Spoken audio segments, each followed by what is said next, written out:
Thank you all for spending time with us here today at the Washington State History Museum.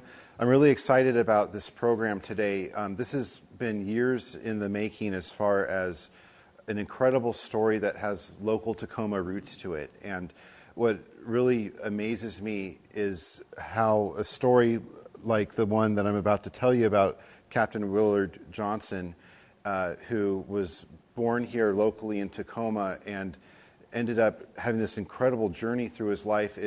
It's an incredible journey, but it's also a sad journey too, because he was a prisoner of war during World War II. But he was an incredible artist, so we have a lot of information about this man that we would otherwise not have known about had it not been for him constantly doodling and drawing from his childhood through his adult years. And I was first introduced to him when I became the curator at the Foss Waterway Seaport.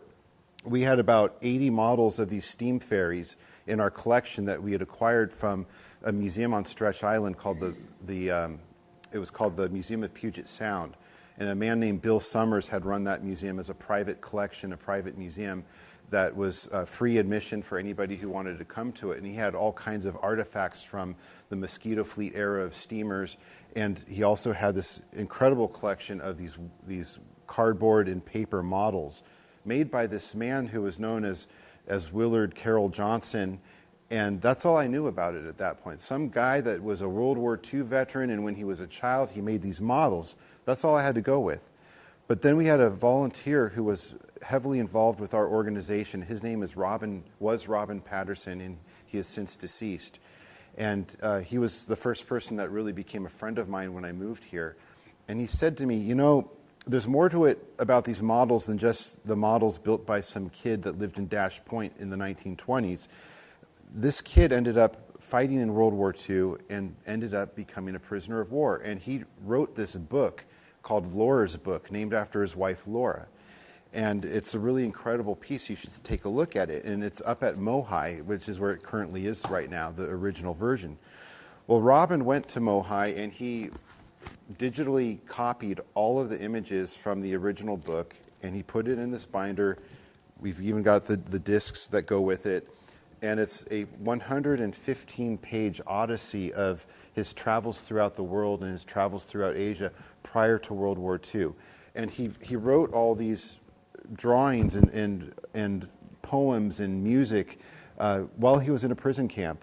The Japanese recognized his abilities with artwork, and they gave him colored pencils and paper, which you would think would be unheard of, because we hear about all the atrocities that happened to people that were captured and living in POW camps.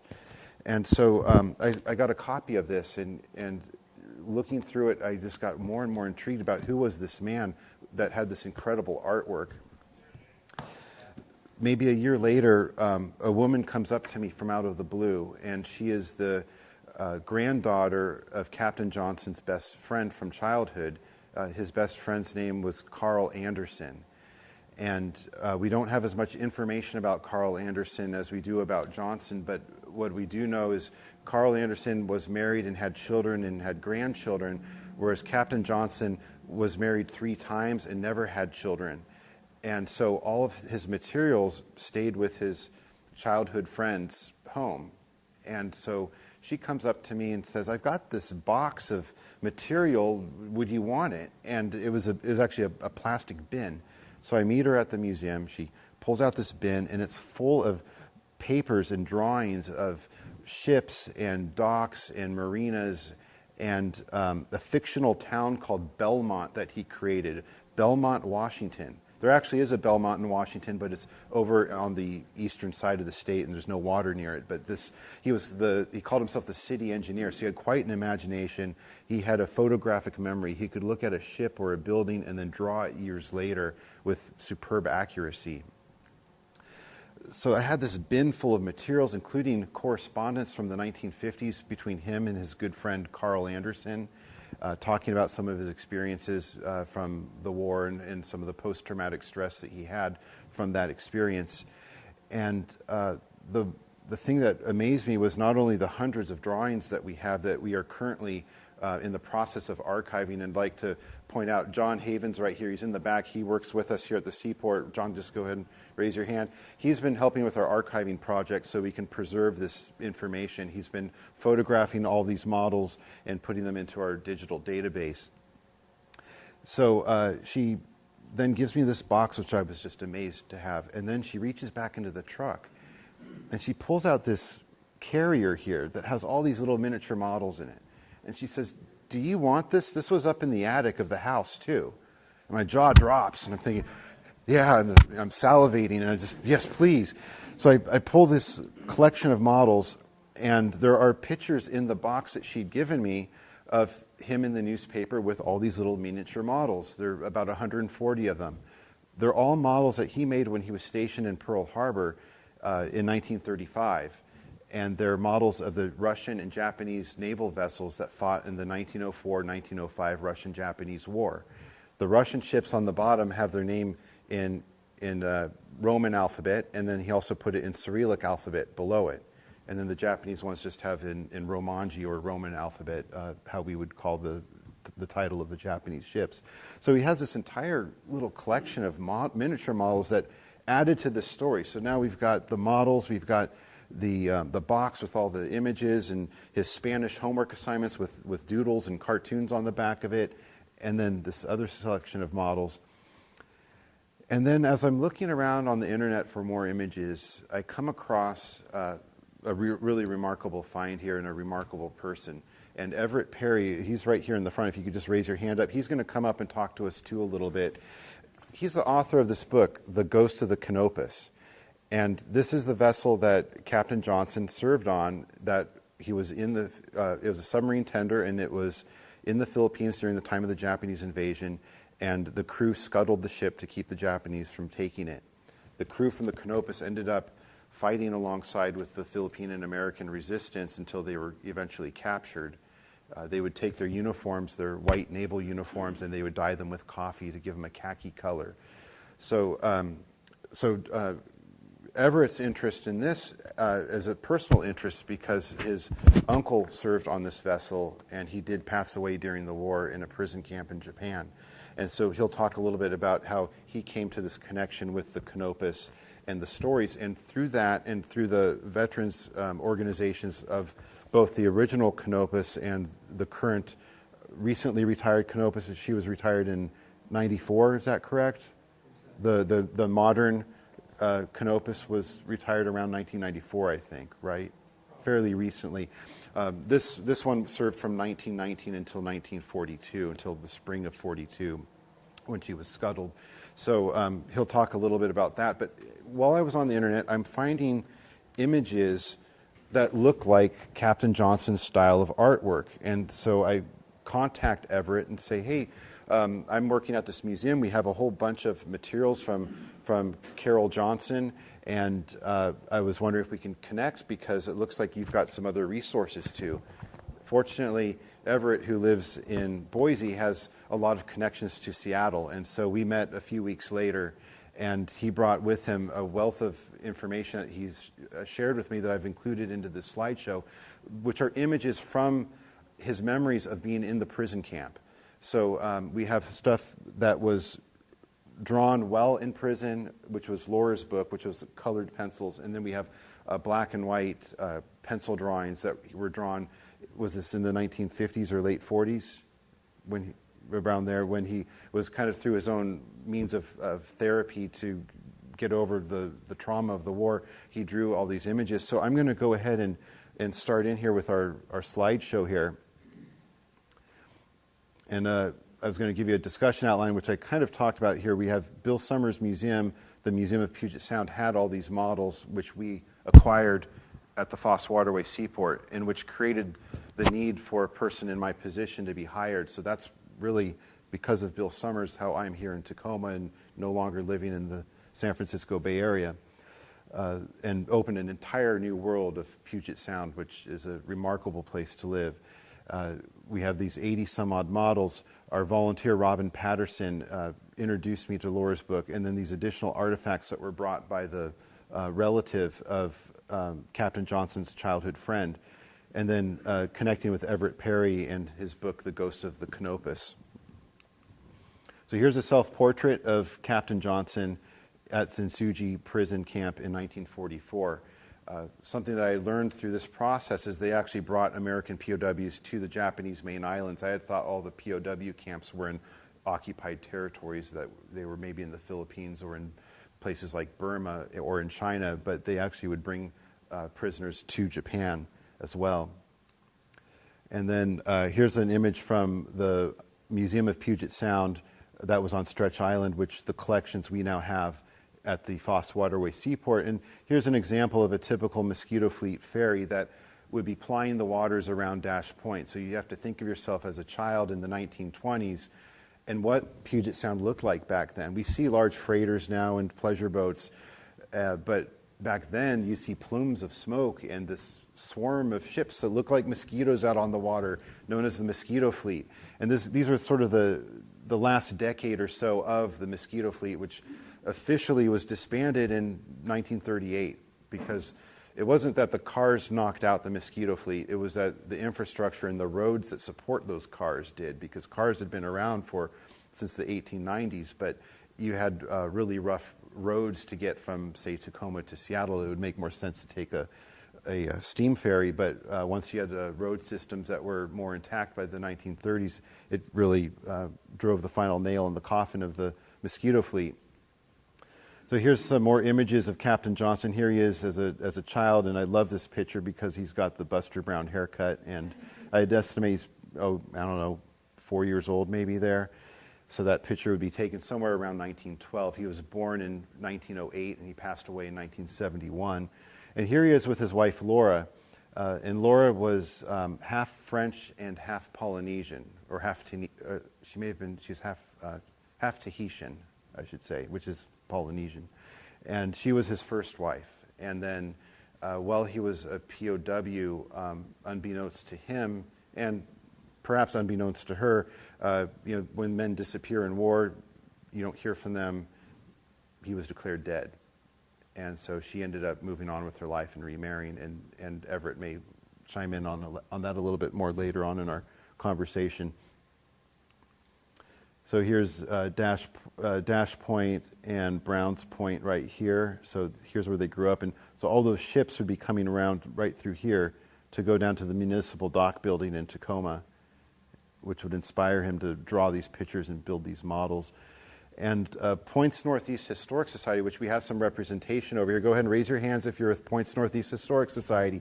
Go pay them a visit. They have an incredible lighthouse, and you guys also have a place where people could stay the night too, right? At the lighthouse. So definitely check them out and talk to them after this presentation if you get a chance. They produced a reproduction of a young boy's Dash Point memories, which Captain Johnson had written. So here's Johnson and Anderson with some of their models here from a newspaper clipping. And here's the models over at the museum on Stretch Island.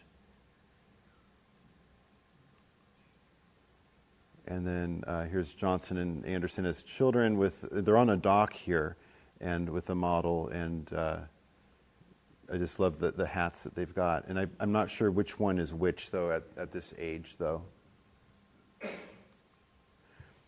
So here's some examples of Johnson's drawings when he was a child. He would do doodles of caricatures of cartoons. In fact, he was offered to work for Disney after the war, which he declined. Here's some more pictures. He loved drawing steam ferries. I've got an enormous amount of steam ferry pictures that he had drawn.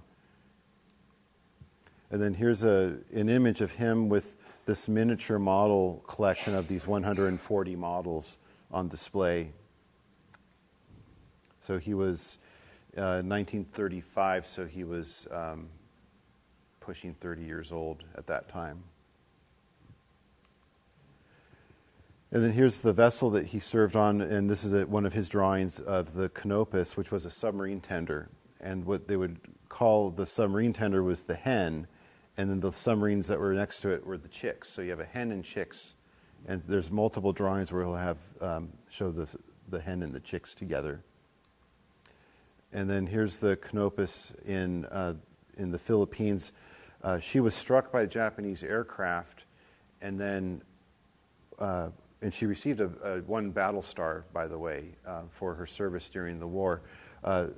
At nighttime, after they got the fires out and had the damage under control, at nighttime they would have her righted up, and she would equip small boats and outfit launches and turn them into what they called Mickey Mouse gunboats, and they would put small cannons and heavy machine guns on them, and they would go and patrol around and strike at Japanese positions. But during the daytime, they would fill her ballast tanks up and list her, and then they would burn oily rags and drums to give all the smoke so it looked like she was disabled. Then at nighttime, right her up again, and then back into service. And here's an example of a Mickey Mouse gunboat where they put the armor plating on a typical launch with a cannon mounted on the front. And here's the Canopus here, a photo I got here just to show you what it looks like in real life. And then here's one of the Navy yards that was struck, according to his memories, where the Japanese just annihilated all the vessels that were in the harbor. And then here's the Lisbon Maru, which is known as what we call a hell ship. And a hell ship were Japanese freighters that, along with material goods that were going back to Japan, they would pack them with POWs. And they were called hell ships because the conditions on board were terrible, very crowded, no room to move around, poor sanitation. And in this case, the hell ships were sometimes struck by Allied torpedoes, not knowing that they were full of POWs.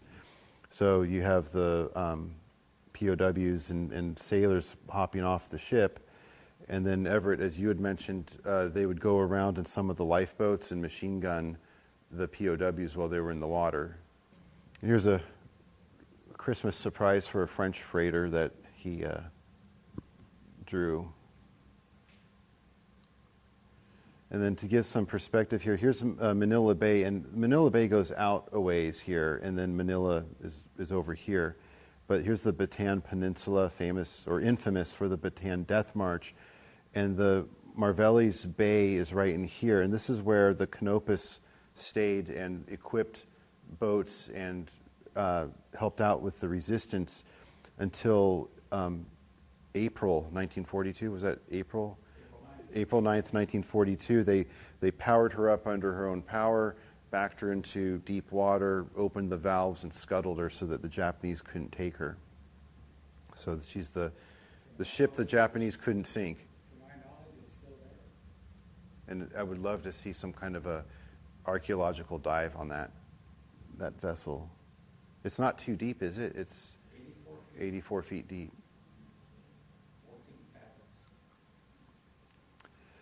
And Captain Johnson ended up at a prison camp in Zentsuji, Japan, right here. And Japan's 4 primary islands, and it's on Shikoku right here. Nagasaki is right around here. And so this is where he spent a lot of his time during the war. So here's some images from Laura's book.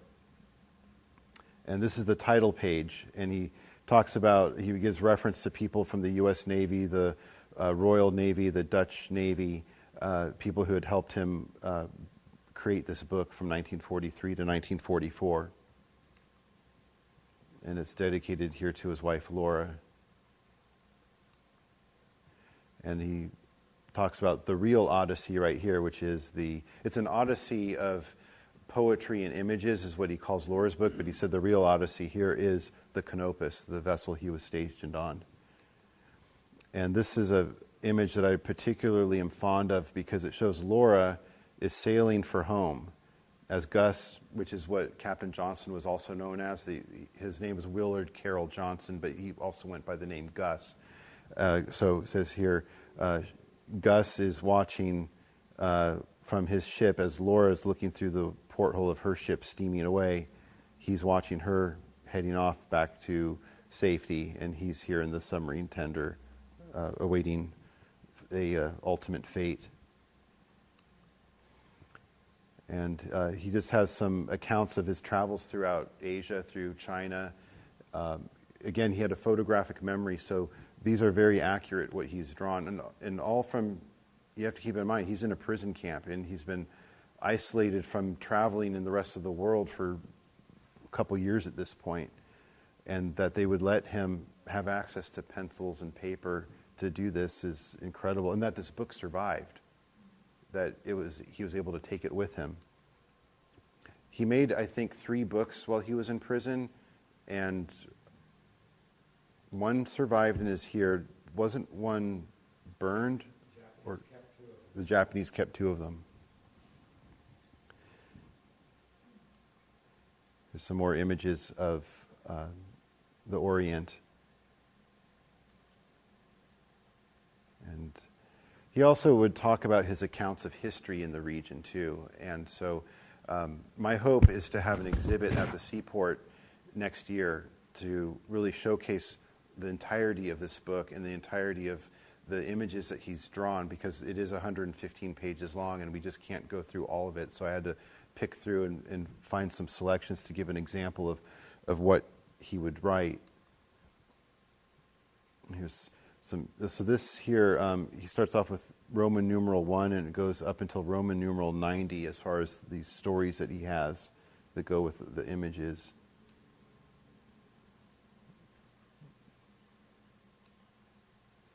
And here's some other vessels, and I mean, it's just, as his style of artwork is incredible, and I don't know if he had a straight edge ruler to create some of these straight lines, or if he just had a very steady hand.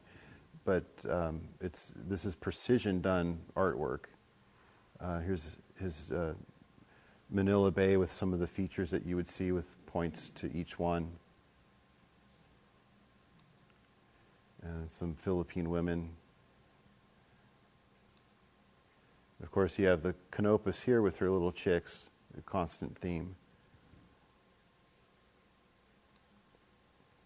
Easter Island. And Hawaii. And these are some famous sites. And here's Laura's song, and I would like, my wife is a musician, and I need her to look at this and play it on her guitar and see what the song sounds like. And here he is in his barracks at the prison camp, and here's Laura. And here's some more images of, I think this is Shanghai here. Oops, there's a duplicate. And then he talks about the USS Canopus here, and then ultimately the final sinking of it right here. And then we'll move along here to prison camp memories. So something that I didn't really think about regarding prison camps, and in the United States we had prison camps for Japanese Americans. I had thought that they were all in usually rural areas out in Idaho, Northern California, Oregon, Washington. But there was a prison camp in Hayward, California, which is an urban area. And I was talking to a Japanese American who had fought for the 100th Infantry in World War II, and he was telling me about the internment and going to this prison camp in Hayward. And I thought, I didn't think that they put the Japanese Americans in urban areas, especially urban areas that had significant Asian populations. They wanted to put them in areas where if they had escaped, it would be easy to identify them. He said, well, before they built the prison camps, they had to put everybody somewhere. So they were basically impromptu prison camps that were set up in areas where the Japanese Americans had lived, where they just roll out the fences and set up, yes? We had one right in Puyallup at the fairgrounds. Right, at the fairgrounds there. It was just a real quick setup so that they could then 3 months later, after the prison camps were put in the more rural areas, then people were transferred. So again, you have to stage all these prisoners that you have in the Philippines. They end up going to an actual penitentiary and then get shuffled around. So it still serves as a penitentiary in the Philippines. Again, these images here were drawn not during the war, but after the war, based on his memories here. He had somewhat, it looks like he had some mobility as an officer, perhaps. He was able to have interactions. Here he is talking to a German captain of a vessel. And here he is with a locomotive here.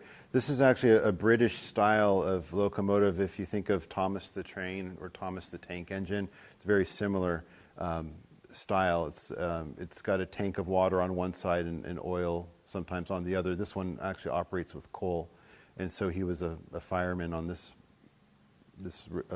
vessel. Now this one here is a pretty neat story because there is a little bit of humor in some of the drawings that he has. This Japanese soldier this one's titled The Happy Bugler, I believe. Is that correct? And so it was a very cold day. There's ice and snow everywhere. So he's got a hot water here in his bugle. So he poured the hot water on his bugle to warm it up so his lips wouldn't stick to it. But apparently it didn't quite work as planned. So his bugle is stuck to his lips. And then this gentleman here was known by the prisoners as Donald Duck, and he was known for having quite a temper, and in particular, when he'd get really rabid, he was known for grabbing his hat, throwing it on the ground, and stomping on it when he would throw a fit. There was an Akita that was at the prison camp that for some reason had a dislike for Japanese people, and this picture here actually shows part of Donald Duck's trousers in his mouth, and the dog was very friendly with Captain Johnson and with the Americans, but for some reason was adverse to Japanese.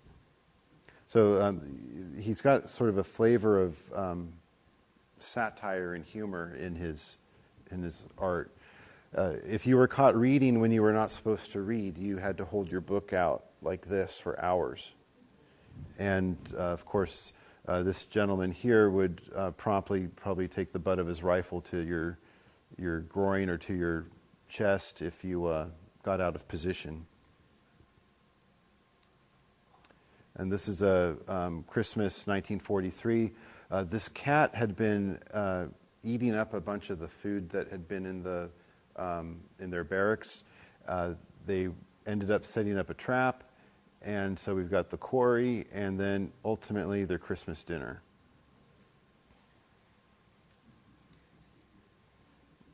Here's some Japanese soldiers at attention. And here they are working out in the field. Now this is an image on a hell ship, although it's actually not really doing the ship justice because of there's a lot of room in here. Usually it was standing room only. And this bucket here had a dual purpose. It served to give them food or water if they needed, but it also served as a latrine. It probably was not necessarily cleaned out between one use or the other. And here's a prisoner that's trying to cautiously steal an egg from a chicken. And then here is Captain Johnson.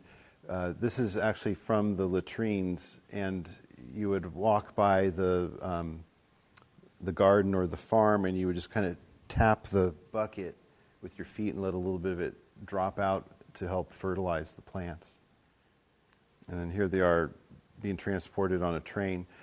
Captain Johnson always had his beard and his hat in his pictures, and he would wear them even though he was a prisoner.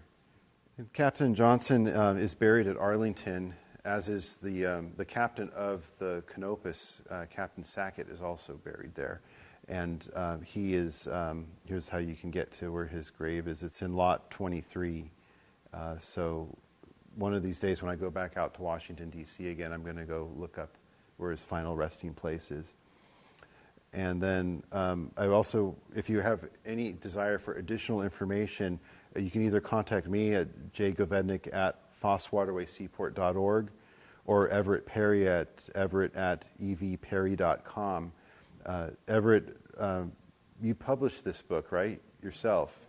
But it's a remarkable book about an incredible story of this vessel that you think about naval battles and battleships and aircraft carriers and all this glory that goes to them, but here it's a submarine tender, and what it had done to help support the resistance in the Philippines and to keep fighting on when they could have just given up and just said, okay, we're struck, we're done, but they kept going at it, and I think that's an incredible story.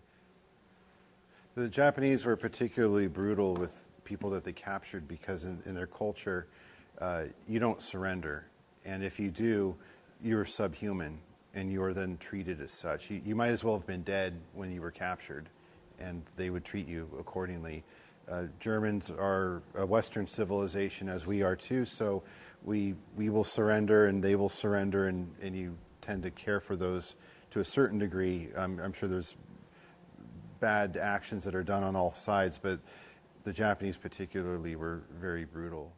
We hear a lot about Germany and the Nazi regime and whatnot with the idealism of a master race, and the Japanese too were like that, even more so. And so the treatment of Chinese and Koreans were very brutal with them. They would tie Chinese up and use them for bayonet practice. And if anybody's read the Rape of Nanking by Iris Chang, she's got descriptions and pictures of it, because the Japanese had done worse, I think, than what the Germans had done. We hear more about what the Germans have done, but the Japanese had done worse. But after the war, to help them save face, to help keep control of the country after we occupied it, we kind of gave them a pass, and we didn't make them have to relive all that again. Whereas the Germans, we marched them through concentration camps, we made them aware of what happened, they apologized for it. The Japanese still have a hard time apologizing for the what happened in World War II. They would refer to it as we apologize for the what's the word that they would use for it? The sufferings people have felt. They'll never say things like, we're sorry that we occupied and violated your people. They will say things, the unpleasantness is what they'll say. We apologize for any unpleasantness that has happened between our two people. Whereas the Germans will say, we're sorry we annihilated 12 million people. So I think that's, on that happy note, let's go ahead and enjoy a nice 80-degree day today. Thank you.